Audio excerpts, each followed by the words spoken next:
Hello Top Top Mom! Aujourd'hui, épisode numéro 32. Je te partage mes meilleurs trucs pour profiter pleinement de ton temps des fêtes sans tout chambouler la routine sommeil de ton enfant. Let's go, c'est parti! Bienvenue sur ton balado Feel Good du Motherhood. Top Top Mom et compagnie, parfois drôle, parfois touchant, mais certainement toujours pertinent et inspirant. Il n'y a pas un meilleur son pour t'accompagner pendant une sieste poutine ou pour te rappeler que la meilleure des mères pour ton enfant, c'est toi. Hello Top Top Mom! Et oui, déjà venu le temps de l'année où on se parle du temps des fêtes parce que c'est effectivement une période très festive, mais ça peut être une période un peu stressante quand on devient maman. Hein, les déplacements, le changement d'horaire, les soirées qui finissent plus, les multiples repas, les invitations qui fusent de partout. On veut voir tout le monde en même temps, on veut pas attraper de microbes. Bref, on n'avait pas anticipé tout ça avant de devenir maman, mais maintenant que tu es devenue une top top mom, je vais te partager aujourd'hui mes meilleurs trucs pour en profiter pleinement sans tout devoir restructurer, disons-le ainsi, début janvier. Alors, let's go, ça part. Premièrement, la première chose qui est vraiment très importante, c'est que si tu es une maman de type nomade pendant le temps des fêtes, c'est-à-dire que ta belle famille est à Longueuil puis ta famille à toi est au Saguenay, ben c'est sûr et certain que de planifier les siestes pendant les déplacements, ça s'appelle du wise parenting. OK? Oui, effectivement, avec nos enfants plus vieux, on peut prévoir des petites collations, des petits jeux ici et là, des voitures de couleur.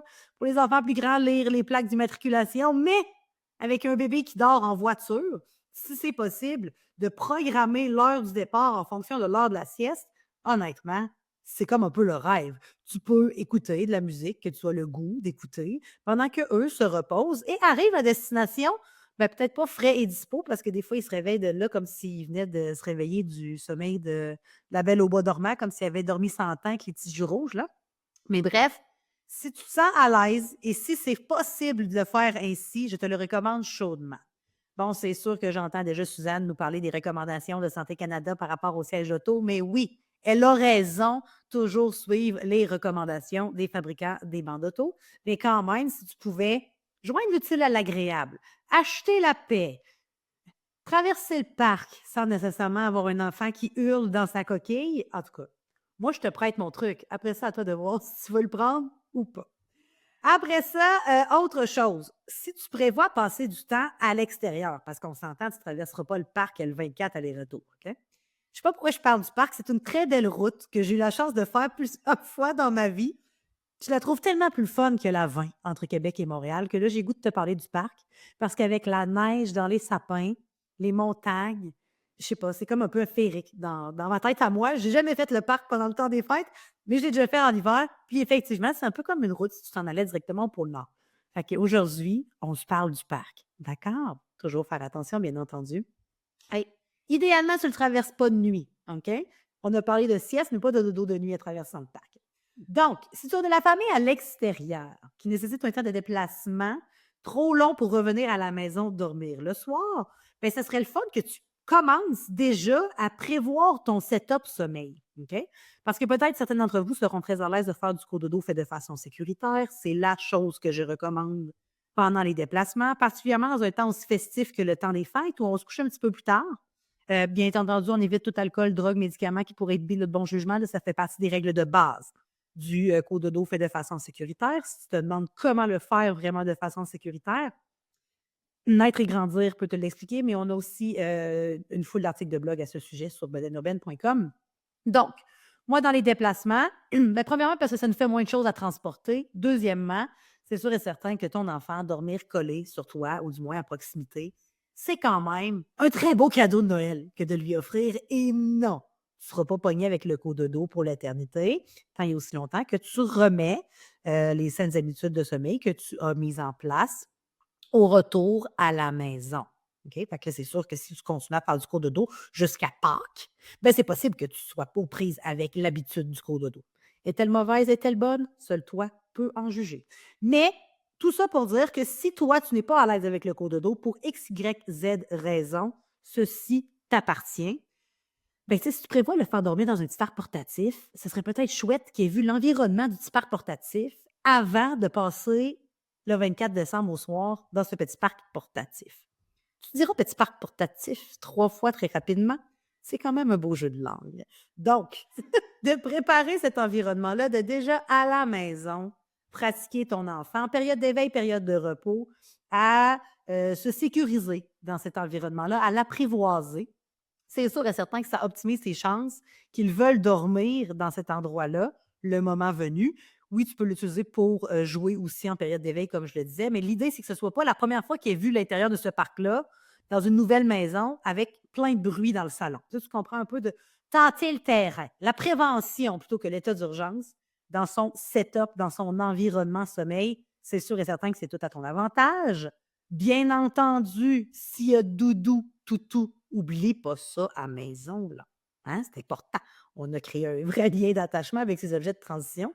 Donc, c'est important de traîner tout ce tralalala, tout tralalalala avec toi pour faciliter, bien entendu, l'abandon au sommeil. C'est des objets qui sont très rassurants, pour lesquels ton enfant a réellement un lien d'attachement, il trouve vraiment réconfort au moyen de ces objets de transition-là, qui est un peu à la base la mission première d'un objet de transition.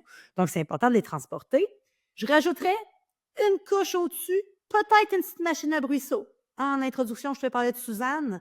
Tante Suzanne, qui est un personnage très aimé dans l'univers de Beden Urbaine. Suzanne, qui est bien intentionnée, mais souvent remplie de conseils non sollicités, de jugements, du parenting d'antan, qu'elle a fait ici. Puis c'est pas, ses enfants sont pas morts. Fait que bref, tu sais, Suzanne. Puis dans ma tête, quand j'ai créé le personnage Suzanne, Suzanne, elle rit. Là, j'écoute dire elle rit comme moi. Elle rit très fort. Elle rit très fort. Suzanne, elle, pendant le temps des fêtes, ses enfants sont élevés. Fait que elle, il n'y a pas de problème à tomber dans le gin tonic. Ce qui fait qu'à minuit, Suzanne, elle peut partir sur un délirium. Puis ce petit rire aigu-là, teinté, teinté de gin tonic. Je sais pas si Suzanne elle boit vraiment du gin tonic. Peut-être qu'elle boit quelque chose d'un peu moins fancy, comme un peu du Dubonnet ou je sais pas. Je suis pas allée jusqu'aux habitudes de consommation d'alcool. Toujours consommer avec modération, merci, de Suzanne. Mais là, cette année, elle est tombée dans le gin tonic. C'était la mode. C'était la mode sur les réseaux sociaux, sur le Facebook, comme dirait notre tante Suzanne. Donc, ta petite machine à bruit sourd peut camoufler non seulement le rire semi-diabolique de votre tante Suzanne, mais peut aussi aider à ton enfant à transiter entre les cycles de sommeil. Bref, c'est un 2 pour 1. Si tu l'utilises à la maison, évidemment, de la traîner avec les objets de transition doudou toutou. Mais si tu ne l'utilises pas, ça peut être quelque chose qui peut être ajouté à la routine de sommeil de ton enfant quand tu es à l'extérieur. Bien entendu, traîner ton babyphone. Si tu ne veux pas descendre dans le sous-sol aux 5 minutes, aller voir si ton enfant va bien. C'est toujours bien pratique. Et puis, t'assurer que tu traînes les chargeurs, les batteries nécessaires pour pas arriver en plein milieu d'une festivité et de ne plus avoir un babyphone qui fonctionne. J'en profite pour faire un parallèle. Et là, ça n'a pas rapport avec le thème de Noël, mais c'est parce que j'en ai parlé récemment avec une de nos certifiés de la team Miracle, à quel point les caméras ont brisé une partie du motherhood. Il y a beaucoup de mamans qui maintenant sont aux prises à regarder leur enfant dormir la nuit parce qu'ils ont la caméra allumée. Et moi, ça me fait capoter. Tu sais, le principe de dors quand ton enfant dort est encore plus important en période de nuit parce que toi aussi, tu as besoin de dormir. Fin de la parenthèse. Achetez pas des babyphones avec des caméras. L'audio, entièrement suffisant pour l'utilisation qu'on en fait. À moins que tu me dises que tu habites dans un bunker construit de béton. C'est à peu près la seule, mais puis encore là, pas mal certaine que ton instinct maternel serait suffisamment aiguisé pour que tu entendes quand même ton enfant t'appeler pendant la nuit. Autre chose, on passe à un autre truc. On suit. Suis la discussion, là. On va essayer, là, on a parlé de préparer l'environnement, mais là, je reviens un petit peu aux siestes. J'ai vraiment pris mes notes de façon non aléatoire, effectivement, sur ma liste. Ce qui fait que là, je passe un peu du coq à l'âne. Et là, je reviens aux siestes parce que, en fait, bon, on le sait, plus un enfant dort, mieux il dort. Fait qu'un gros principe de tes vacances de Noël, là, ça va être d'essayer de conserver le plus possible l'heure des siestes.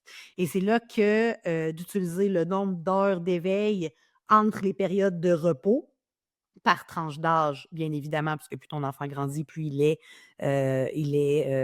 téflon à la pression au sommeil, plus il est capable d'endurer, j'ai pas le bon mot, là, mais plus il est capable d'avoir des plus longues périodes d'éveil. Fait que oui, effectivement, le nombre d'heures d'éveil entre les siestes va augmenter selon l'âge de ton enfant.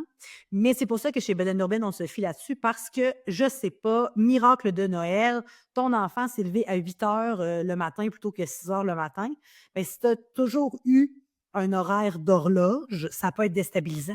De dire, mon Dieu, j'aurais-tu dû le réveiller à 6 heures pour être sûr de ne pas être mêlé?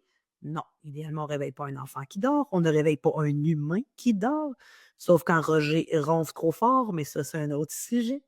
Donc, en utilisant les périodes d'éveil par tranche d'âge qui, comme je le disais, augmentent avec l'âge de ton enfant, ben ça fait que si tu avais habituellement 2 heures et demie d'éveil entre le réveil le matin et la première sieste, ben que ton enfant se réveille à 6, qu'il se réveille à 8, tu vas avoir 2 heures et demie d'éveil avant la première sieste. Fait que c'est beaucoup plus facile de gérer l'horaire comme ça, particulièrement quand on a des changements ou des chamboulements dans la routine.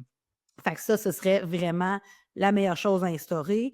Et puis, tu vas voir que d'une journée à l'autre, là, à plus ou moins 15 minutes, c'est sensiblement le même nombre d'heures d'éveil par bloc. Donc, ce que je veux dire, c'est que souvent, du lundi au dimanche, si tu as 2 heures et demie d'éveil entre le réveil le matin et la sieste le matin, ça va être la même chose du lundi au dimanche. C'est possible que ce soit différent au moment de la journée, donc que tu aies 2 heures et demie le matin puis que tu aies 3 heures entre tes deux autres siestes. Ça, c'est possible aussi. Et globalement, d'une journée à l'autre, à plus ou moins 15 minutes, parce que plus ou moins 15 minutes, c'est la même heure aussi. Il faut arrêter d'être zélé à la seconde près. Puis en même temps, je parle à Marie-Pierre Villeneuve, qui est moi-même, là, si jamais tu avais le goût de m'appeler Beden Urbaine, mais mon vrai nom, c'est Marie-Pierre Villeneuve, qui, à l'époque, quand j'ai accouché de mon garçon, quand j'ai eu la chance de devenir la mère de Jacob Olivier Gaspard Villeneuve, moi, 7 heures, c'était 7 heures. Là, 7h02, c'était couché beaucoup trop tard. Là, c'était un peu capoté. Ça ne m'étonne même pas que j'ai fait du sommeil mon métier parce que j'étais vraiment une de ces mamans obsédées par le sommeil et qui ne trouvait pas les réponses à ses questions. Donc, elle a décidé de, elle, bâtir une entreprise sommeil pour pouvoir répondre aux questions sommeil des autres mamans. Donc, de conserver l'horaire des siestes, bien entendu, d'en sauter le moins possible. Là, je ne sais pas ce qui est arrivé dans ta routine le matin, il n'a pas dormi du tout. OK? Bien là, c'est sûr et certain que moi, si j'étais toi, je favoriserais peut-être une sieste poutine en après-midi, une sieste en plan B, une sieste n'importe où, sauf dans son lit, parce que là, il faut que cet enfant-là, il dorme absolument, parce qu'il n'a pas dormi le matin, la pression au sommeil est très forte, il doit absolument avoir une période de repos. Ah, fait qu'il s'est endormi dans les bras de grand-maman, qui va aller le déposer. Ben non, grand-maman, c'est sûr et certain qu'il va se réveiller fatigué, cet enfant-là. Fait qu'on va lui donner un air d'aller, on va lui donner une petite chance. Idéalement, tes vrais plans B vont rester en plan B, et ce, du début jusqu'à la fin. Donc, en langage urbaine, qu'est-ce que ça veut dire? L'enfant va se réveiller, ton enfant, en l'occurrence. Excuse-moi, il faut que je m'étouffe un petit peu, je te reviens. Donc, ton enfant va se réveiller au même endroit où il s'est endormi pour favoriser la transition entre les cycles de sommeil. C'est ça, un véritable plan B Beden Urbaine. Et bien évidemment, si ton enfant a sauté des siestes, ce serait important que tu acceptes que le plan B est une solution, que si c'est fait une fois de temps en temps, ça ne devient pas une habitude. Puis que même si c'est une habitude pendant le temps des fêtes, on a peut-être l'habitude de se mettre un petit peu de 5 crème dans notre café le matin pendant 2 semaines. Est-ce que ça devient une habitude à l'année longue? Non.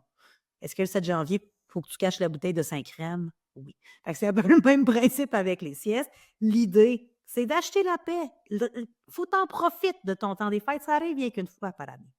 Fait qu'il faut en profiter, mettre des habitudes qui vont être favorables pendant cette période-là, mais aussi réajuster en janvier. Je t'en parle avant de terminer l'épisode de qu'est-ce qu'on fait au retour des fêtes. Et puis, bien entendu, traîneau, poussette, laisser bébé avec grand-maman, marraine, tantine, son oncle préféré pendant que toi, tu t'en vas prendre une marche au grand air. Tu peux aussi aller t'échoir, comme une baleine, parce que c'est vraiment ça que j'ai dans ma tête, dans un banc de neige et fixer le ciel, l'immensité du ciel, si c'est ça que tu as le goût de faire. OK? Ça va être du temps pour toi. On n'en parlera jamais assez.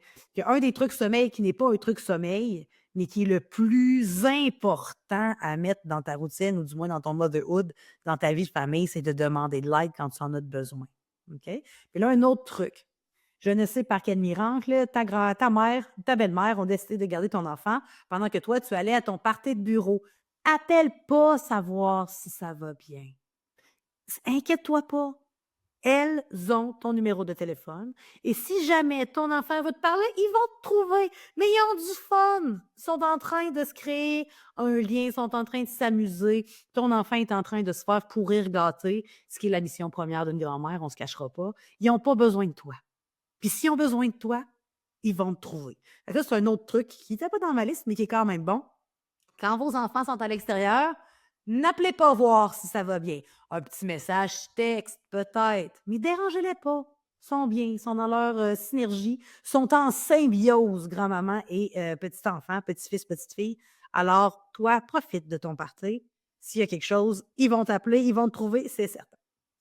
Alors, là, on a parlé des siestes, on a parlé des déplacements. Maintenant, je tiens à te parler d'un personnage que j'aime particulièrement. Et non, ce n'est pas Suzanne, on en a assez parlé.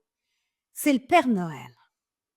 Moi, le Père Noël, là, je l'aime. Je l'aime parce qu'il répand du bonheur autour de lui. Il a de l'air d'un bon vivant. Il doit être sympathique, le Père Noël, parce qu'ils ont fait des millions de films à son sujet. Il y a même Coke qui l'ont utilisé comme étant une effigie pour vendre plus de Coke pendant Noël. De Coca-Cola, j'entends, bien entendu. Et non pas celle que tu trouves en Colombie. Donc, le Père Noël, on l'aime. Le Père Noël, il fait partie d'un réveillon réussi. S'il ne veut pas arriver chez vous, c'est correct aussi. Il peut passer pendant la nuit. Je veux dire, ça dépend vraiment de son horaire. Le Père Noël est occupé en motadine la soirée du 24. Fait que peut-être qu'il passe, peut-être qu'il passe pas. Mais si tu as la chance de toi recevoir le Père Noël chez toi, parce que les enfants ont la chance de pouvoir accueillir le Père Noël et de remettre en main propre des biscuits, faits maison ou pas, la charge mentale est assez grosse. Des Oreos, ça fait la job. Des carottes pour Rudolph. Bref, je veux que tu saches une chose. On l'a dit, là, le Père Noël fait quand même le tour de la planète en une seule nuit. Ça en fait beaucoup quand même de cadeaux à distribuer. Bien entendu, tu peux faire un parallèle avec pas tous les enfants qui reçoivent la visite du Père Noël. Libre à toi. Mais si tu as le goût d'embarquer dans cette magie du temps des fêtes qui est encore très présente dans la famille Villeneuve, ben c'est sûr et certain que tu peux appeler le Père Noël, tu peux le texter, tu peux le FaceTimer, tu peux faire ce que tu veux, pour lui dire de passer peut-être un petit peu plus tôt chez vous. Tu sais, c'est super le fun que, il y a des maisons, dans lesquelles ils passent à 22h, parce que là, il y a comme un petit down dans le party festif, là, tout le monde vient de se bourrer à la fraise. Puis, ben là, le Père Noël arrive, ça donne du punch. Oui, quand nos enfants sont plus grands, c'est sympathique, mais si tu appelles le 1-800 Père Noël, je veux que tu saches que c'est possible de faire arriver le Père Noël aux alentours de 18h. À 18h, il fait noir, c'est festif, ton enfant n'est pas encore fatigué, donc devrait être plus réceptif à accueillir un étranger qu'une grosse barbe qui son manteau est froid. Il n'y a personne qui va s'en rendre compte qu'il est passé plus tôt. Il n'y a pas un enfant sur la planète qui va se plaindre de que le Père Noël est passé beaucoup trop tôt. L'important, c'est les cadeaux qu'il amène. On ne se mentira pas, du moins aux yeux des enfants. Fait que bref, appelle le Père Noël maintenant. Réserve ta plage horaire. Sois wise. Réserve ta plage horaire pour que le Père Noël passe à une heure raisonnable. Comme ça, on a le Père Noël, ça fait des sacrées belles photos. Grand-maman est contente parce qu'elle a vu le Père Noël. Peut-être même qu'elle va l'embrasser dans un petit coin noir. On ne le sait pas. Ton enfant est content. Les plus grands aussi sont contents parce que le Père Noël, c'est toujours une bonne nouvelle quand il arrive dans notre soirée du 24 ou du 25 ou du 26. Là, le 26, il est pas mal retourné pour le Nord. Hein, là, je veux dire, il ne faudrait pas le déranger à long terme. Là, tu sais, si toi, ça ne marche pas le 24 ou le 25, c'est pas le problème du Père Noël. Arrange ton horaire. OK? C'est des blagues, c'est de l'humour. Mais bref, de faire arriver le Père Noël à une heure raisonnable, moi, je pense que c'est possible si tu réserves ta plage horaire dès maintenant. Alors, là, nous sommes bien au soir de Noël. On a géré l'horaire du Père Noël pour qu'il passe, oui, mais qu'il passe à une heure raisonnable où je n'ai pas besoin de réveiller mon enfant pour justement qu'il vienne s'asseoir sur les genoux d'un étranger qui arrive de dehors, qui sent peut-être un peu le rum and coke. Tout ça pour le plaisir égoïste d'avoir une photo avec le Père Noël. Et là, ensuite, après avoir pris la photo, ce que je voudrais, c'est que tu retournes te coucher rapidement. Oublie ça. Pression au sommeil absente, goût de dormir plus que nul, excitation à son comble. Tu sais, le genre de melting pot parfait pour que ton bébé ou ton enfant retourne jamais se coucher. Il est arrivé en plein porté. Il s'est bien rendu compte qu'il manquait le trois quarts de la soirée. Essaye de retourner coucher un enfant à ce moment-là. Oublie ça. Fait que si, mettons, éventuellement, tu réserves trop tard ta plage horaire, ce que tu pourrais faire, c'est étirer ton enfant jusqu'à temps que le Père Noël arrive. C'est encore mieux que de le réveiller puis de le repitcher dans son lit, voulant qu'il se rendorme en claquant des doigts. Donc, assez parlé du Père Noël, mais je l'aime, moi, le Père Noël. Il m'apporte des beaux cadeaux, dont la santé à tous les ans et un garçon extraordinaire qui grandit en santé aussi. Fait que moi, le Père Noël, si je peux prêcher pour sa paroisse, ça me fait plaisir. Je pense toujours à ma grand-mère quand je roule mes airs de même, ça n'a pas de bon sens. Ça aussi, c'est un autre personnage. Mais on n'en parlera pas ici parce qu'elle n'a pas vraiment jamais parlé de sommeil avec moi. Grand-maman Thérèse, qui roulait pas ses airs du tout, by the way, je sais pas pourquoi, mais dans ma tête, ma grand-mère, elle roule ses... En tout cas, le mot paroisse, c'est clair que ça, c'est intimement relié au verbatim de mes deux grands-mères, même, je dirais, Lily et Thérèse. Donc, on est arrivé au soir de Noël. Je veux que tu saches que encore Suzanne, tu sais, elle va essayer de te passer que ça arrive rien qu'une fois par année, puis que même si tu déroges un peu de la routine, tu sais, elle a pas tort. Faut que je donne à Suzanne que ça n'a pas tort. Sortir de la routine, ça fait du bien à tout le monde. C'est juste qu'à un moment donné, il y a comme un genre de trigger point dans la soirée où ton enfant n'a plus aucun plaisir. OK?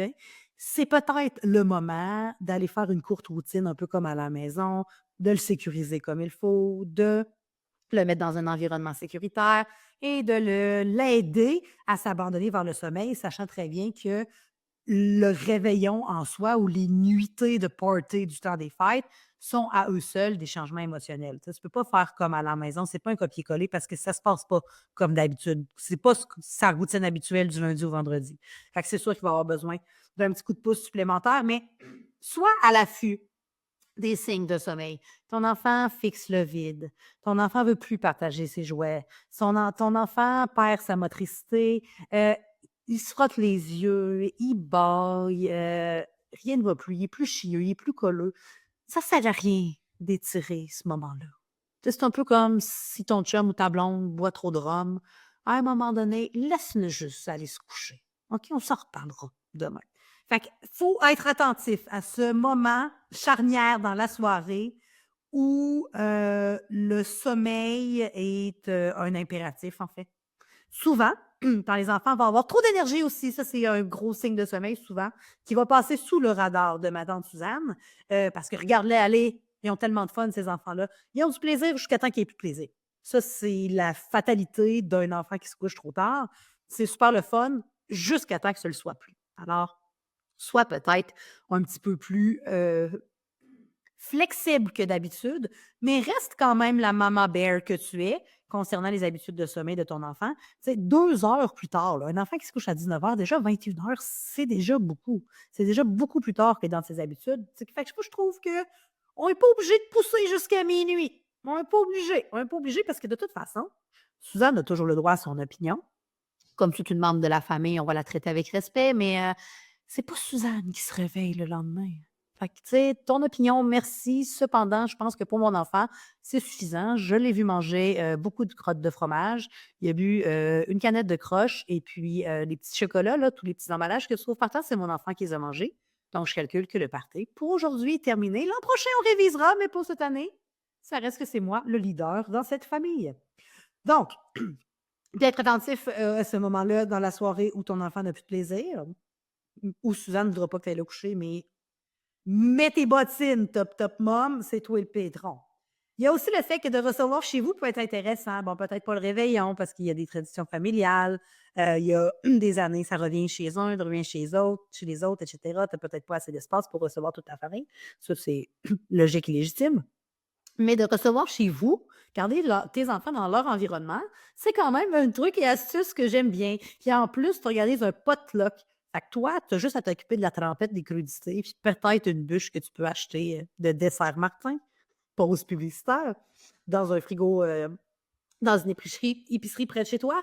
Bref, ça peut être assez simple de recevoir dans le temps des fêtes. Je sais qu'il y a des traditions. Je sais que chez nous, s'il n'y a pas de petites saucisses enroulées dans le bacon et saucisses au cassis, une salade d'amour, puis des Napoléons, ce n'est pas un Noël. OK? Mais quand même, il y a moyen de garder ça très simple.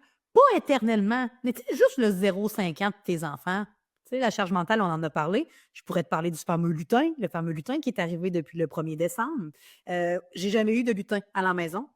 Jacob Olivier, humain pleinement épanoui.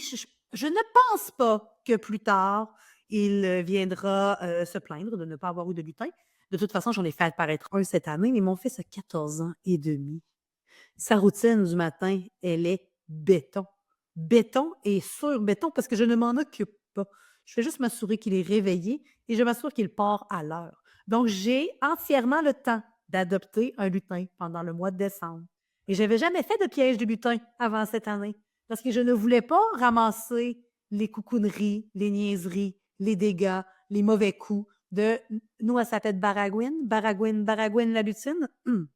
Donc, c'est la première année qu'on a une lutine. Puis, je trouve ça vraiment agréable parce que Baragouine met beaucoup de magie de Noël dans le corps un peu inerte de mon adolescent. Je trouve ça vraiment très chouette. D'après moi, Baragouine, elle va revenir l'année prochaine, mais je veux que tu saches qu'elle n'est jamais arrivée, et ce, avant que mon garçon soit à l'adolescence. Fait que comme quoi, il n'est jamais trop tard pour adopter un lutin. Donc, recevoir chez vous n'est pas possible. On est à l'extérieur. Super. On a couché notre enfant parce qu'il était trop fatigué. Puis nous autres, on avait le goût de festoyer parce qu'on ne voit jamais notre famille. On avait le goût de voir nos cousins, nos cousines, nos tantes, nos oncles. C'est correct. Mais là, arrive 3 heures du matin. Il faut repartir à la maison parce qu'on n'a pas de place pour coucher. On ne veut pas coucher là. On veut se réveiller le lendemain dans nos affaires. Toutes les raisons sont bonnes. Voici les étapes pour retourner à la maison sans tout chambouler ton enfant. Alors, tu commences une demi-heure à l'avance à avertir à Suzanne que toi, tu t'en vas bientôt parce que Suzanne ne voulait pas que tu couches ton enfant, mais elle va être un peu réticente à ce que tu partes déjà. Fait que tu commences une demi-heure avant à tâter le terrain, à ramasser tes cadeaux, à t'assurer que ton manteau, tes bottes, ton foulard, tes mitaines, tout est là. Tout est là, tout est prêt. Tu as un visuel sur tous tes effets personnels. Ensuite, 5-7 minutes, pas plus parce que respect à ta planète, tu vas aller allumer la voiture. Tu mérites d'entrer dans une voiture chaude. Donc, on fait chauffer la voiture, on réchauffe le moteur. Si tu as des bas chauffants, crinque-moi ça dans le tapis. On s'installe, on rentre à l'intérieur. C'est là que tu dis au revoir à tout le monde. Bon, si tu ne veux pas laisser chauffer ton auto pendant 45 minutes, essaye de mieux gérer ton espace-temps ici, mais peu importe. Là, on dit au revoir à tout le monde. On prépare nos choses près de l'entrée. On s'en va dans la chambre de notre enfant, qu'on habille le plus doucement possible. On pack nos choses. Et là, c'est là que tu sors de la maison où tu es présentement, ninja style. Ton enfant a une couverture sur la tête pour éviter la luminosité. Tout le monde a été averti que les bisous, les câlins, vous y en avez donné tantôt. Je l'ai couché 2 heures plus tard que d'habitude. Vous l'avez vu en masse. Cet enfant-là, il n'a pas le goût de voir Suzanne un peu pactée. C'est pas compliqué. Cet enfant-là n'aura aucun plaisir à se mettre à pincher les joues, les petits bouts, regarde-le, il s'endort. Non! Moi, je dormais là. Vous étiez en train de faire le party. Moi, j'étais dans un profond sommeil dans les bras de Morphée. Je veux juste comme retourner dans la voiture semi-chaude et me racoter, ça c'est très québécois, me réadosser la tête. Je sais pas, me rendormir dans la voiture qui n'est pas glaciale. Je me permets une aparté sur ce thème-là parce qu'il y a un de mes souvenirs d'enfance, nostalgie. Un de mes moments de Noël que je me souviens très bien, c'était, bon, nous, ça a toujours été comme ça dans la famille. Le 24, c'était dans la famille à ma mère, c'est encore ça aujourd'hui, puis le 25, c'était chez les Villeneuve. Puis, bon, ben, mes parents à l'époque étaient de joyeux guélurons. Fait que le 24, on se couchait quand même pas mal tard. Fait que le 25, c'était plus smooth dans la famille Villeneuve, on se fait dire. La dinde, on l'enfilait un petit peu plus rapidement, puis on se couchait beaucoup moins tard. Mais moi, je me souviens à l'époque que en sortant le 25, ma mère avait un manteau de loup marin. Tellement fancy, ma top mom. Puis elle s'assoyait en arrière dans la voiture. Fait que mon père conduisait, ma mère était assise avec nous, puis elle avait son manteau de loup marin. Puis je me souviens très bien, elle était assise dans le centre, puis on se collait comme un bébé qui colle sa doudou. Mais nous autres, c'était dans le manteau de loup marin à ma mère qui sentait Noël. En tout cas, bon, fin de la minute nostalgie. Je devrais tellement avoir des jingles dans mon podcast. J'écoute beaucoup Squeezie, qui est quand même le YouTuber numéro 1 en France. En Europe même, j'oserais dire, avec mon garçon qui me fait rentrer parfois dans son univers de youtubeur. Puis, j'étais un peu jalouse, honnêtement, de son budget de prod, là. Ça, c'est vraiment, il y a des jingles, ils ont des costumes, ils ont des décors. J'aimerais un jour en arriver là, mais là, pour le moment, ça nous prendrait minimalement un sponsor.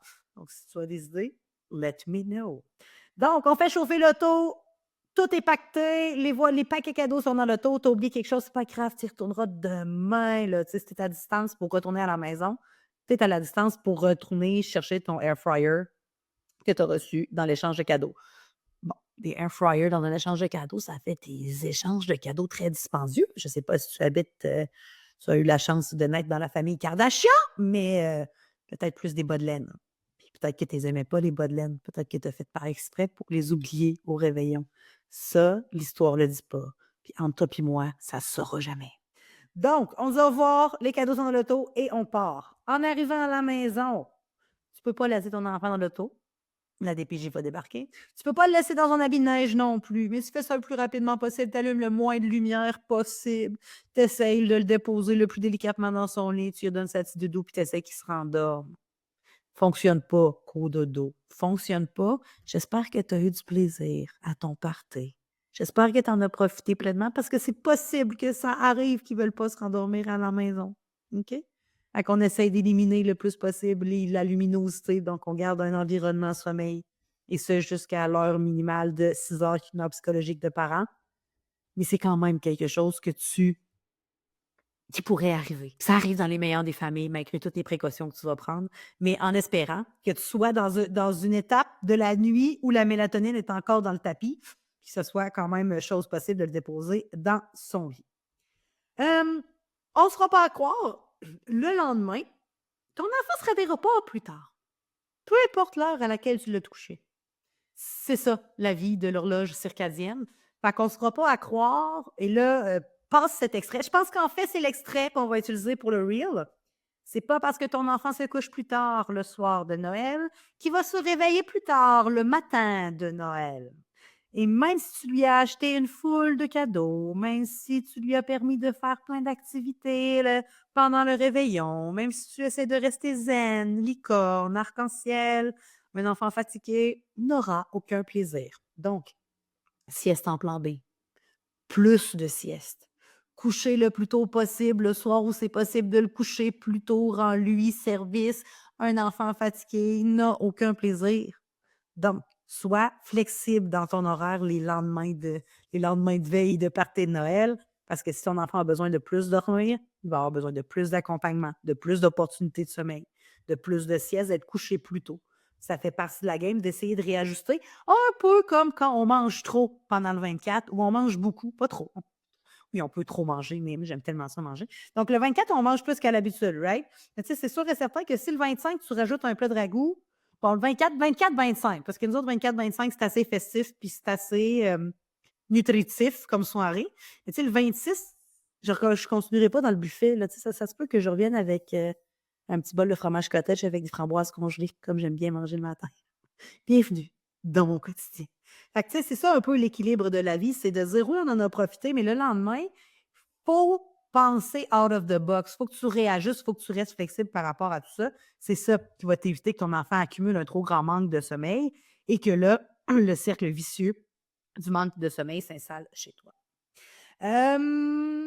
On a aussi abordé sur le blog de Bedaine Urbaine les siestes polaires, le fait de faire des siestes dehors qui sont tellement profitables pour nos enfants. Plusieurs pays scandinaves, en fait, dans les crèches, dans les garderies, ont des installations de siestes polaires. Et là, je ne te parle pas de sieste poutine en traîneau, là, je te parle d'une bassinette qui est à l'abri du vent et qui est fait pour qu'un enfant dorme à l'extérieur. L'oxygène, la luminosité, bref, ça, c'est vraiment le top si tu veux tester ça. Pendant les vacances de Noël, je t'en supplie, va lire l'article de blog sur bedainurbaine.com et ensuite, assure-toi que c'est fait de façon sécuritaire. Parce que, comme dans tout, il y a des règles à suivre pour qu'un enfant puisse bien dormir à l'extérieur. Mais quand même, si ça t'intéresse, sieste polaire sur notre blog. Et la dernière étape d'un parcours festif de Noël bien réussi, c'est le retour en janvier. Et j'ai bien dit janvier. J'ai pas dit mars. J'ai pas dit Pâques. J'ai pas dit au prochain changement d'heure. Si, malgré tous ces bons conseils, l'horaire de ton enfant est un peu chamboulé, on a accumulé un manque de sommeil global familial, c'est un retour progressif. On va monter une marche de l'escalier à la fois. Donc, ne change pas tout en même temps. Comme pareil, comme quelqu'un qui arrive le 1er janvier et qui a décidé d'aller au gym. Si tu dis qu'il faut qu'il s'entraîne 6 jours semaine pendant 1 heure et demie avec des poids de 45 livres, ça ne fera pas du tout, là. OK? Donc, pareil comme les habitudes de sommeil de ton enfant, le 7, 8, 9, maximum 15 janvier, dépendamment, peut-être qu'il y a de la famille de l'extérieur qui vont partir mi-janvier, mais le plus tôt possible. Mais ne mettons pas de date, ne te mettons pas cette pression-là, mais mets-toi une date à laquelle on va revenir à nos habitudes progressivement. OK? Pareil comme quelqu'un qui va aller au gym, l'important, ça va être la première journée, mettre ses running. Après ça, on va commencer à courir un petit peu plus longtemps, on va faire de moins en moins d'intervalles de marche. C'est vraiment un processus progressif. Pas du jour au lendemain, le 7 janvier, bing bang, à 7 heures, je te mets dans ton lit, merci, bonsoir. On en a profité. C'était vraiment trippant. Mais là, il faut progressivement remettre les bonnes habitudes en place, les saines habitudes de sommeil en place, et pas du jour au lendemain.